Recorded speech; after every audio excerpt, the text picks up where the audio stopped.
레위기 1장 2절입니다. 이스라엘 자손에게 말하여 이르라. 너희 중에 누구든지 여호와께 예물을 드리려거든 가축 중에서 소와 양으로 예물을 드릴지니라. 예물은 히브리어로 고르반입니다. 예물을 한자로 풀면 사당에 있는 물건입니다.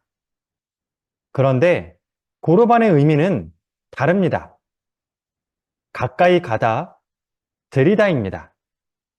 즉 고르반은 하나님께 가까이 갈 수 있도록 이끌어주는 수단입니다. 고르반이 되려면 세 가지 조건이 필요합니다. 먼저 가축으로 드려야 합니다. 사냥으로 잡은 동물은 고르반이 될 수 없습니다. 집에서 낳고 키운 가축만이 고르반입니다. 둘째로 흠이 없어야 합니다. 마지막으로 예배자의 마음입니다. 하나님은 우리가 기쁜 마음으로 드릴 때만 기쁜 마음으로 받으십니다. 하나님은 예배자의 마음과 가축을 한꺼번에 받는 분입니다. 가축 상태가 아무리 좋아도 예배자의 마음이 나쁘면 그 가축은 고르반이 될 수가 없습니다. 가인과 아벨이 제사를 드렸을 때 하나님은 예물보다 그들의 마음에 초점을 두었습니다. 그래서 성경은 이렇게 말씀하고 있습니다. 아벨과 그의 제물은 받으셨지만 가인과 그의 제물은 받지 아니하신지라. 하나님은 사람 따로 예물 따로 받는 분이 아닙니다. 하나님은 예물을 통해서 사람의 마음을 받는 분입니다. 그렇기 때문에 고르반의 조건 중에서 가장 중요한 조건이 예배자의 마음입니다. 사람은 속여도 하나님은 속일 수가 없습니다. 예를 들어 어떤 예배자가 가축을 드릴 때 아까운 마음이 생겼다면 어떻게 해야 할까요? 그는 기다려야 합니다. 자신의 마음이 고르반이 될 때까지 준비해야 합니다. 흠이 없는 가축을 드리는 것처럼 마음에도 흠이 없어야 합니다. 그렇게 아까웠던 마음이 눈 녹듯이 사라지고 하나님을 사랑하는 마음과 감사하는 마음이 그 자리를 대신할 때 우린 흠없는 마음으로 예물을 드릴 수가 있습니다. 이렇게 고르반을 가져온 사람은 제물의 머리에 자신의 손으로 안수를 합니다.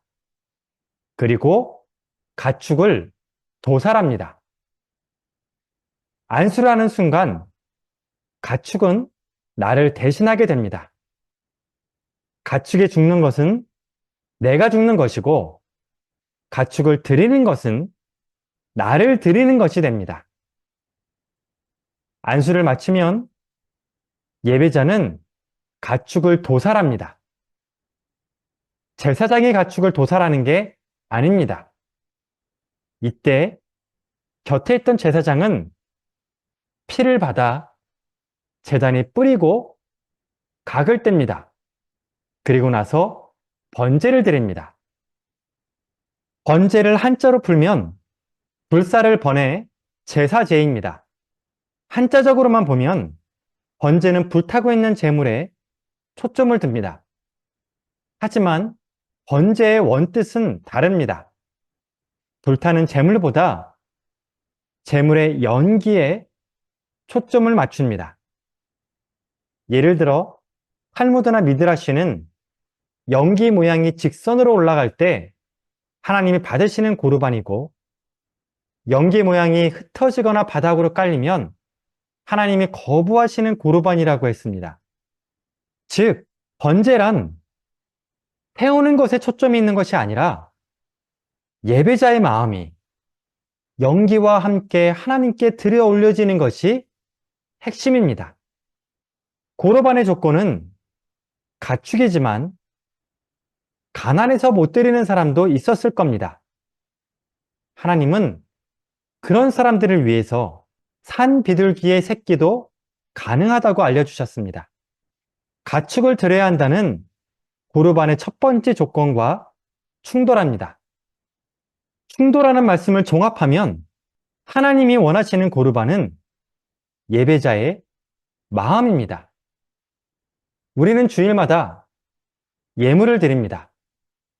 이때마다 우린 어린아이 같은 마음으로 예물을 준비했으면 좋겠습니다.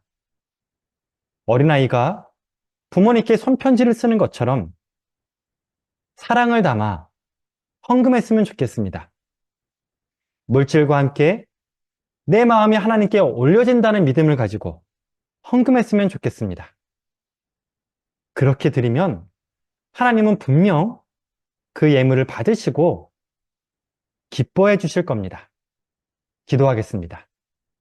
하느님 아버지, 저희들이 예배를 드릴 때, 주님께 예물을 드릴 때 저희들의 마음도 함께 드리게 하여 주옵소서. 순수한 마음으로, 주님을 사랑하는 마음으로, 정말 감사하는 마음으로 진실된 마음을 담아 그렇게 하나님께 올려드리게 하여 주옵소서. 그렇게 우리가 올려드릴 때 주님이 기뻐해 주시고 받으시는 예배를 매주 드릴 수 있도록 인도하여 주옵소서. 예수님의 이름으로 기도드립니다. 아멘.